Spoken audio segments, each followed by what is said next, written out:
Mark Heras, umalma sa alegasyon ni Jojo Mendrez sa kanya.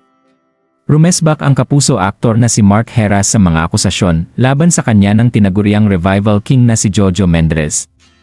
Ito ay ang isyong ay dedemanda umano siya ng singer na si Jojo Mendrez dahil sa grave threat or pagbabanta. Kahapon sana formal na ipafile ni Jojo ang reklamong grave threat sa Quezon City Hall of Justice matapos magtungo sa Police Station 10 ng Kamuning, Quezon City para mag-submit ng kanyang affidavit.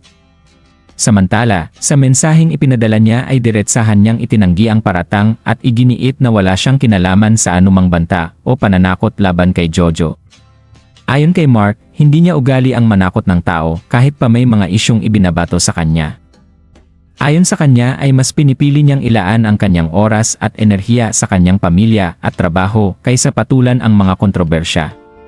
Pahayag nito ay I'd rather give in my time ang energy sa pamilya o kaya sa mga work or racket. Matatandaang noong Pebrero ay spotted sina Mark Heras at Jojo Mendrez at nakita sa isang hotel casino sa Quezon City.